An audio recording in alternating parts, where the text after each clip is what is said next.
Coming up on Retiring Well with Michael Reese.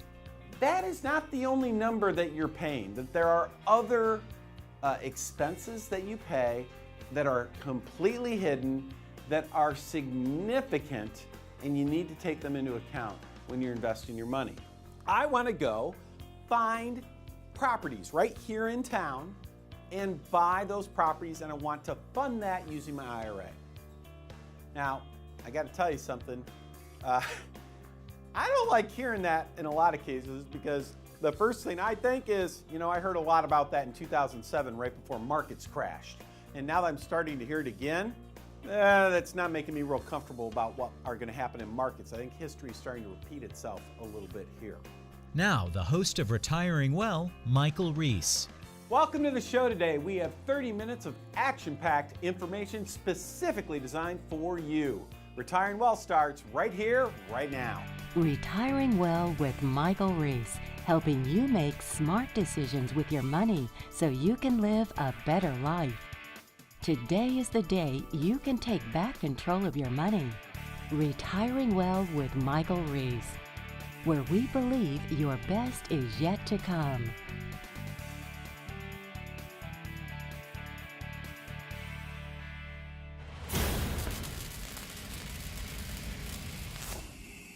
This week in CFP Talk, we're talking about mutual funds and the fees that you pay when you invest in mutual funds. Now, as you know, millions of Americans put their money in mutual funds, and hey, you might be one of them. The question that you want to ask yourself whenever you invest your hard-earned dollars in mutual funds is you want to know, what are you paying them to manage your money? And not, what are all the fees? Not just the ones that you see. Are there other fees that you don't see? Well, that's what we want to talk about today. So in a recent study regarding mutual funds, the average fee, the average expense ratio of a mutual fund here in the United States is about 0.90%. So what does that mean? Let's say that you are looking at ABC Mutual Fund or XYZ Mutual Fund, and you open up the prospectus. The prospectus is that document that they give you before you invest, and you want to do your due diligence. So you open that prospectus up and you read it, and it says right there in the prospectus, oh look, your expense ratio, the amount that you pay the advisor every single year is 0.9%. Now, you're never going to see that anywhere other than the prospectus. You won't see it on a statement or anywhere else, but it's there in the prospectus. And so you think to yourself, well, that's not so bad. That's less than 1%. And as a certified financial planner, I would tell you, if you're paying less than 1% on your investments, that's a reasonable rate. I would give you an A grade on that. But here's the problem, and here's what this study taught us. And this study, by the way, came out in 2011, so we're talking like 5 years now. They taught us that that is not the only number that you're paying, that there are other expenses that you pay that are completely hidden, that are significant, and you need to take them into account when you're investing your money. So here's what the study told us. This was a study that was written about in Forbes, written about in Barron's, I think Investors Business Daily, all the big publications talked about this when it came out in 2011. So here's what they said. The first thing you have to watch out for are these things called transaction costs. So transaction costs. What are transaction costs? That is what a mutual fund pays to buy and sell the different positions. And there are a number of transaction costs. There are the cost, the actual cost that the mutual fund company pays to buy and to sell. There is a spread, which is the difference between what they're buying or what they're paying versus what the other side is buying or selling for. There are things like when a mutual fund, a big mutual fund sells shares, they might sell 1 million shares in any company at any one time. And when they do that, that affects the markets negatively, and so you end up getting less of a return. But if you add all these murky transaction costs up, on average, 1.44%. That's what you're paying each and every year on average. Some years more, some years less. We're talking about the average fund. And obviously, some funds are going to cost more, some are going to cost less. This is just average.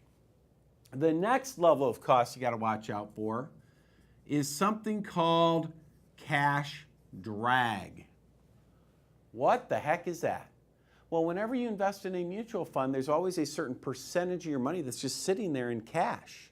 But you're paying your fees on the whole thing, And so on average, that costs 0.83% when all the numbers are crunched.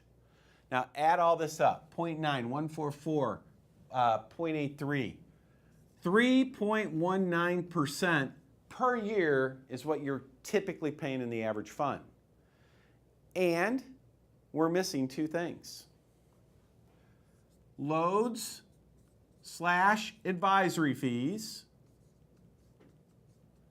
and in after-tax accounts, taxes. Folks, this mutual fund you think costs less than 1% could end up costing 4% a year when all of this is said and done. Know your costs. Now, if you have any questions about this, or anything that we talked about here, please feel free to give us a call. We are happy to help you out.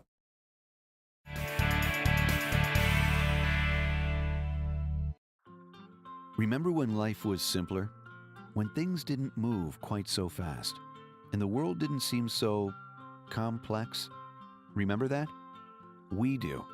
And as the world around us has continued to speed up, becoming more complicated, and still a bit uncertain, we have managed to keep things simple, providing sound, easy-to-understand financial advice and customized roadmaps for the road ahead, from tax reduction strategies, investment advice, and guaranteed retirement income you cannot outlive, backed by the claims-paying ability of insurance companies. We can be your single point of contact, a single call, a voice you recognize well, and a partner who can be by your side for the entire journey. We can't stop the world around us, but we can help ensure you're prepared for what's to come. To schedule a no-obligation meeting, simply contact us today.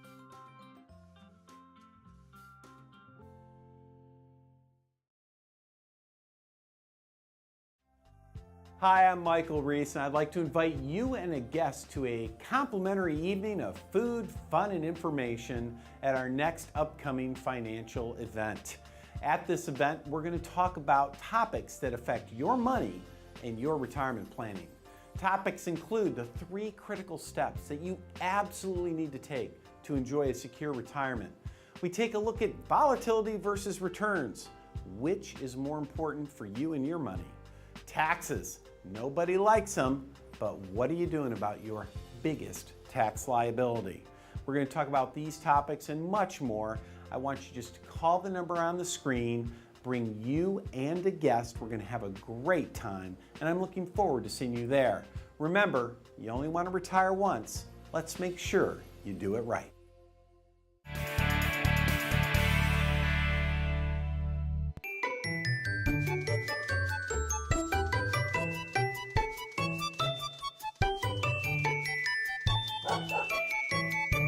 All right, this week in our segment of Ask Banks, we actually have a question that came in from one of the viewers here. And it's from, I remember her name was Sherry. She was asking the following question. She was saying, hey, Banks. Hey, Banks. Yeah, well, Banks pays attention to Sherry about as well as me, as you can see. Anyway, Sherry was asking the question. She said that she'd been watching the show. And, you know, on this show, we talk about converting to Roth IRA because we love Roth IRAs. They're tax-free, right, Banks? Tax-free, we love that. Oh, yeah, those are good things. And we talk about you want to convert or have a plan to convert IRAs to Roth IRAs if it makes sense for your planning. So Sherry wrote in. She said, and you can, if you have a question, you can ask Banks. I think it's askbanks at retiringwell.com, I believe. Anyway, she asked a question. She said, hey, Banks, she's in a 401k now. And she said, I'm in a 401k. And she was watching the show about converting to Roth IRAs. She's still working, can she convert her 401k to a Roth IRA even though she's still working? And that's a really good question. Banks, what do you think about that? You want to answer Sherry for us? Banks looks like she's doing about the same thing she normally does, which is just lays around and looks good. Okay, good. Banks. So anyway, when it comes to, oh my gosh, look at this. What a ham. When it comes to your 401k, Sherry, here is something kind of interesting. If your 401k has a Roth option, so some 401ks, in fact, a lot of 401ks have the ability to have a Roth option inside of your account. If your 401k, if your company provides one that has that Roth option, you can, right, Banks? I know you're excited about this. You can convert within your 401k the dollars that are any portion or the whole amount, dollars that are in the traditional account, you can convert to the Roth side. Now, you will pay tax, of course, in the amount that you convert. So if you have, $100,000 that you convert, you're going to pay tax on $100,000 of income. So remember that. Now, one thing that is different with Roth conversions inside of a 401k is that a Roth conversion inside of a 401k, you cannot change your mind. So with a regular IRA, if you go IRA to Roth IRA, you have a period of time where you can change your mind and go back, but not inside of the 401k structure. You make that change in the 401k, it is done. You cannot change your mind after that. So it's irrevocable is the term. Now the other thing you can think about, Sherry, is you said you're still working. If this is the 401k that you're at a job you're at, your options may be limited. What you might need to do, if you're over the age of 59 and a half, you might be able to do an in-service rollover, and that just means you can take money, even though you're still working, from your 401k and move it over to your IRA. And wow, that's cool. Now, poor Banks, I've lost her here. But anyway, you can go from 401k to IRA, and when that happens, you can then do the typical Roth conversion process. But what if you're still working, you're under the age of 59 and a half? See, I don't know your circumstances, but if you are too young, then you're kind of stuck. You kind of have to wait until you either A, get a new job and move away from that company, or B, hit the age of 59 and a half. Now, you didn't say this, but if that 401k is, say, from an old job or something where you don't work there anymore, well, then it's easy.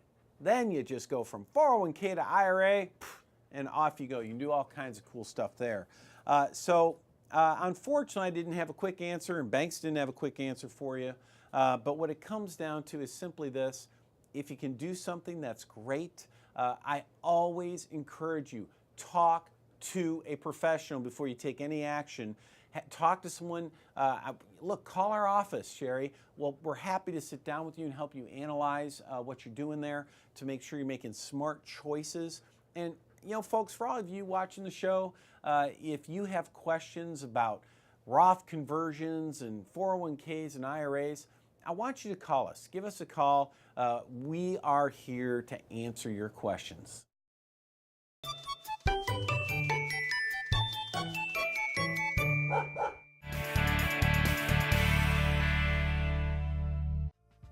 One of the biggest mistakes we see people making all the time when they come to our office is they don't have a clearly defined retirement plan. And the reason's pretty simple. It's pretty rare that someone like yourself has the opportunity to sit down with an independent financial advisor who truly specializes in retirement planning. Someone that makes sure that you can get through retirement safely and securely. Well, if you don't have a clearly defined retirement plan and you want one, well, all you have to do is give us a call. We have a special offer for the first 5 people that call. As long as you have at least $250,000 saved for your retirement, we will provide for you, free of charge, no obligation, a complete retirement review. In this review, we're going to help you take a look at your investments and the risk you're taking, the fees you pay in your portfolio, maybe even some tax planning will help you have an integrated, clearly defined retirement plan. Free, no obligation, be one of the first 5 callers. Make sure you call now. We'll see you when you stop in.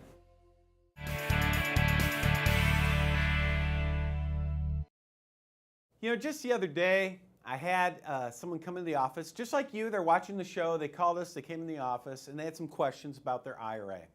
And what they wanted to do was the following. They were saying, hey, I want to buy real estate in my IRA. Now, I don't want to buy like a real estate investment trust or something that's regularly traded. I want to go find properties right here in town and buy those properties, and I want to fund that using my IRA. Now, I got to tell you something. I don't like hearing that in a lot of cases because the first thing I think is, you know, I heard a lot about that in 2007 right before markets crashed. And now that I'm starting to hear it again, that's not making me real comfortable about what are going to happen in markets. I think history is starting to repeat itself a little bit here. But what did I tell him? Well, what I did is I looked at him and I said, Frank, you can do that. It is certainly legal to do that. But, you know, like my dad said, just because you can do something, it doesn't mean you should do something. So I want to share with you 3 reasons. So I told him, I said, Frank, I'm going to give you 3 reasons why I wouldn't recommend that. I want to give you the same 3 reasons. Okay, this is really important. So if you're thinking about this, please pay attention. Reason number 1. The first reason that you don't want to buy real estate in your IRA is really simple. You lose all the tax benefits. I mean, if you think about it, owning real estate as an investment, especially when you own the real estate directly, you get all these wonderful tax benefits, depreciation, and you get to write off expenses and all that cool stuff. But in an IRA, everything's taxed at ordinary income rates. Yeah, you get tax deferral, but when the money comes out and all the gains, let's say you're successful. Let's say it works and you make a bunch of money. You get to pay ordinary income on all those gains. If you were investing in it outside of your IRA, on the other hand, not only would you pay capital gains, long-term capital gains taxes at the worst, which is a lot better rate, you can also do things like 1031 exchanges, avoid taxes altogether. In an IRA, you can't do that. All right, reason number 2. The second reason you don't want to do this, Frank, and to you, self-dealing rules with IRAs can get you into a ton of trouble really fast. So there's a great example in case law where there was a fella, he did this. He used his IRA to buy rental real estate. And one of his places needed, now listen to this, this is ridiculous, needed new paint. He had to freshen up the paint for a new renter. And so he just went to the store, he bought some paint and painted the walls so his new renter could come move in. Not a big deal, right? Oh, except for the IRS, when they audited him, said, no, that's self-dealing. You can't do that. You cannot, if you're going to do anything with an IRA, you can't do it yourself. You got to go hire someone and do fair market value and all that kind of jazz. Very, very complicated and very, very easy to violate. And you know what happens when you self-deal in an IRA? It's all cashed out. It's considered as though you cashed it all out, all in 1 year. You pay taxes on the entire amount in 1 year. This poor guy had to pay tax on over $1 million of an IRA distribution all in 1 year. Horrible. And then finally, number 3, required minimum distributions. Once you hit the age of 70 and a half, you're forced to pull a certain amount of money out of that IRA each year. There have been situations where people they take their IRA, they buy real estate, there's not enough cash in there to distribute for required minimum distributions. If you don't have enough cash to distribute for required minimum distributions, that is a 50% penalty on that distribution on top of the income tax that you pay. Typically, 75–80% of the money goes to the IRS. Nasty. You want to avoid that. So there you go. 3 reasons you don't want to use your IRA to invest in real estate. 1, you lose all the tax benefits. 2, self-dealing challenges, and 3 required minimum distribution problems. Folks, use your IRAs for different things. Use after-tax money for real estate. You'll be much happier in the long run. If you have questions about this or anything else we talk about in the show, by all means, pick up the phone, give us a call. We would love to answer your questions.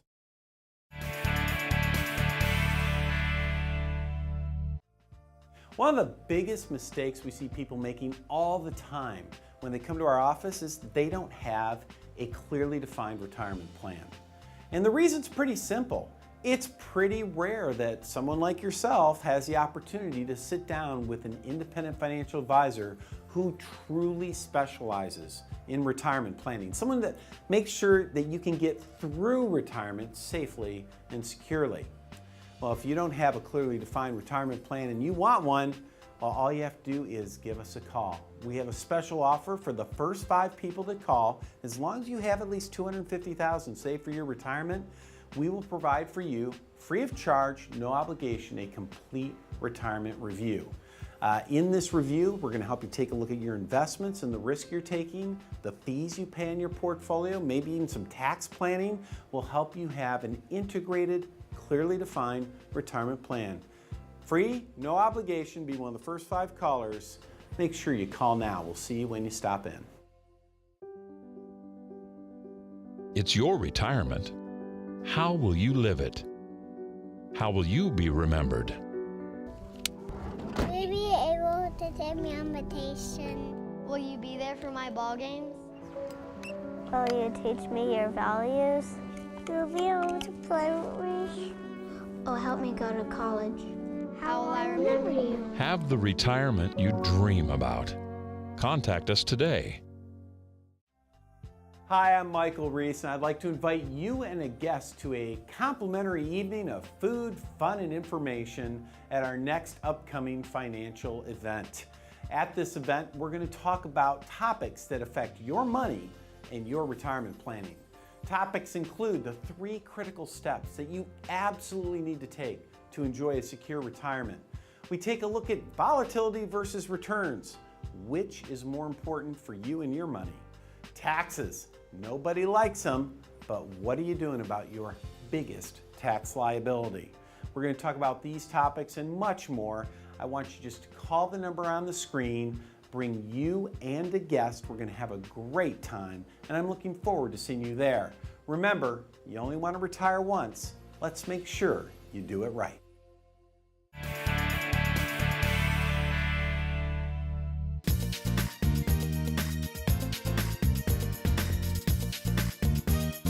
Welcome to this week's edition of Coffee Talk with Mike.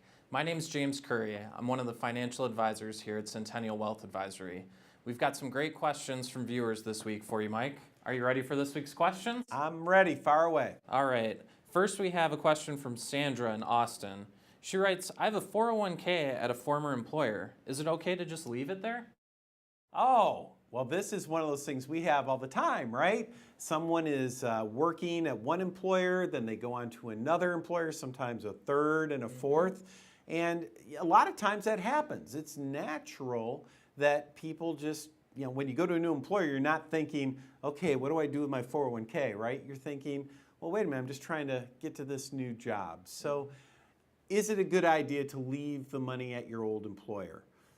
As we talk about this, I think there's a couple reasons why you probably don't want to do that. Number one is just lack of control, right? You only have certain investment options there. You don't have, tons and tons of choices.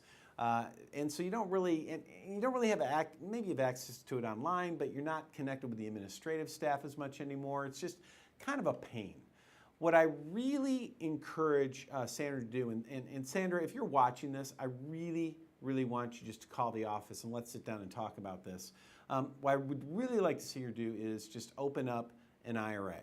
It's just her own personal IRA. And that way, every time she's at a job, if she moves on to another employer, she can use that IRA as kind of where all the old 401ks can kind of come in one after another and accumulate all in one place.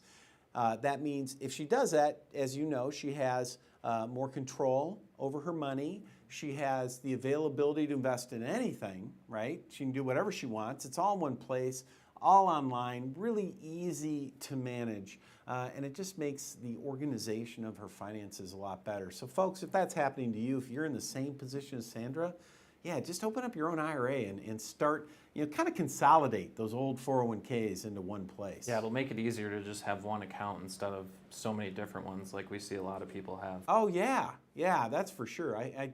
It makes my mind think back to when you put together these reports for people and they've got all these accounts and you're just, what a mess, right? Next question we have from Jerry in Lago Vista.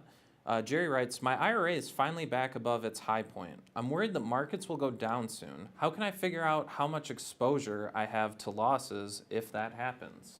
Wow, that's another good one today. So James, is it fair to say that we're getting a lot of people coming in with the same kind of thinking? Oh yeah, absolutely, with markets near all-time highs. Right, and they're seeing their accounts, they're like, oh man, I finally got back to I finally have more money in here than I've ever had, right? And then, but what if the markets drop? How much could I lose again? It's frustrating when you work so hard and wait so long to see your accounts get back up to their high level, and then bang, there goes a market crash and you lose everything again. This is one of those areas and a lot of people ask this question. It's another reason I really, really want people to come visit with us because, as you know, you guys are always running Morningstar reports where you're plugging a portfolio into Morningstar, a third-party vendor. And what you're doing is you're helping the folks that come visit identify, look, if the markets go south, here's how much you can lose. Do you, and tell me, James, is it fair to say that a lot of times people could maybe lose a lot more than they think? Absolutely. A lot of times people are taking a lot more risk than they think they are, and that downside can come a lot quicker than they can when markets go down. Isn't that true? Where markets, they kind of go up slow, but man, when they drop, they just crash, don't they? So one of the things that for anyone who's, if you're at home, you're thinking, man, I've got the same kind of question. Look, that's a reason to give us a shout because we want you to come in. James, the rest of the team, they can run that analysis for you and help you really identify, what your exposure is to losses. And you need a program like Morningstar, something along those lines, to really, truly, independently, objectively identify for you what the risk is that you're taking, right? Well, that was certainly some great information this week, Mike. And for anyone else watching that might have any questions, please feel free to call the office or visit the website and we'll answer your question next. Thanks everyone for watching the show today. Now, if you have any questions, feel free to call our office or visit our website. And remember, you only retire once. So let's get it right the first time. We'll see you next week.